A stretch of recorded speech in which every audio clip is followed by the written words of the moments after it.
So I had to cut it. I got interrupted by real life, but it's at this stage you can start to see the camo schemes coming in pretty nicely, and we're starting to add color. That's when your vehicle really starts to come to life here. That's when you start adding this all the little bit of colors, you know, that really help it come along.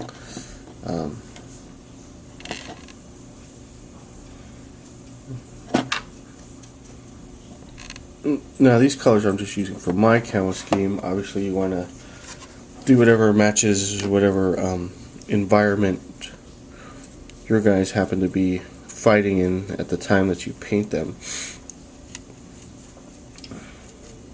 I picked this camo scheme because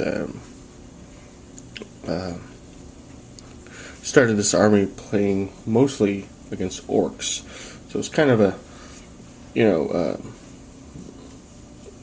we're thinking more like a more desolate type home world. So they're not defending Pretoria per se. They are at the time of this campaign they were actually on a desert world. So I have a desert campaign color scheme. And see, what I normally do is I hit the corners, and you know, you can almost do it haphazardly, but at the same time you kind of have to have some sort of plan. Like I said, my desert yellow is really watery right now, so I'm going to have to apply several layers and let this dry. And once this does, as you can see, it's coming along okay. We'll move on to stage 2. So see you then. Okay, so basic camo job stage is complete. Now what we're going to do is going to highlight. We're going to take some skull white, or just white actually, and we're going to mix it like a 50-50 mix. Just put a small little dab there, and you see I mix right on the table, small little dab of the vermin brown right there. I'll just put it right on the table, and then we start mixing the two to get a lighter color. So you can see that. Pull back there a little bit.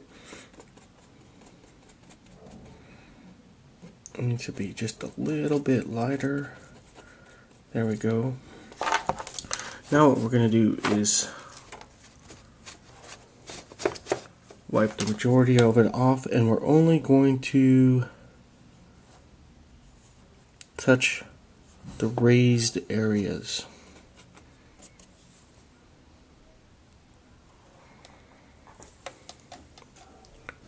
Just barely touching it.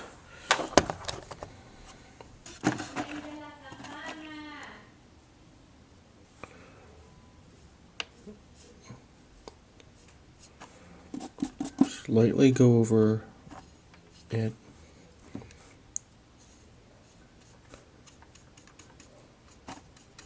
Now we can dry brush. Make sure that most of it is off the brush when you do this, because you don't want to touch anything but those little raised areas. We're going to mix some more in. Actually, we're going to put a lot of white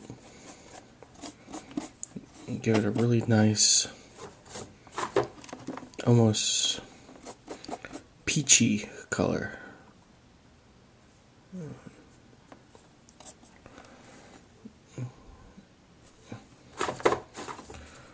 So start just barely touching everything, and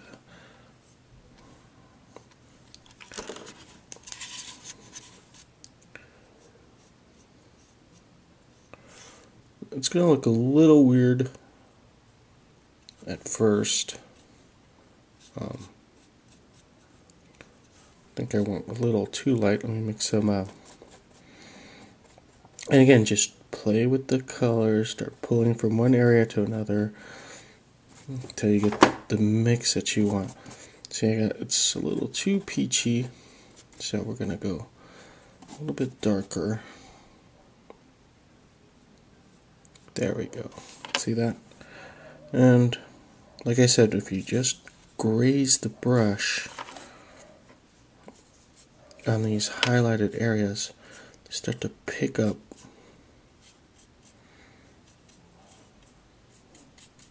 I'll start bringing a little bit more life to the model. I'm a messy painter, so I tend to make a big mess when I do something like this. So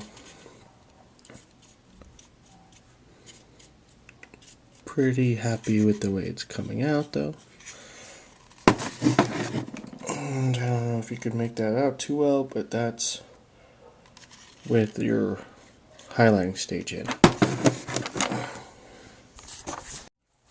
Alright, now we're getting near the final stages, which would be detail. We've got the base coat down, the camo scheme down. We did some highlighting. Now we're going to do some old school lining. You don't see many people talk about the old school lining. We use the old school brown ink. If you don't have this, I suggest you find yourself a good pot of ink from somebody else. This stuff works great. And you're going to be using a smaller brush here. This is my detail brush. And what I do at this stage is I just dab the ink there. I start putting it in the creases. You gotta be kind of careful at this stage.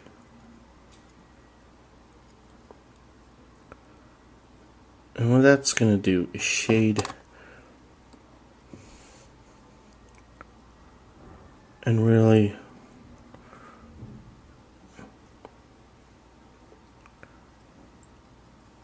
kind of follow the mold lines on the bottom tread. What this is going to do is give that final layer of depth to your model.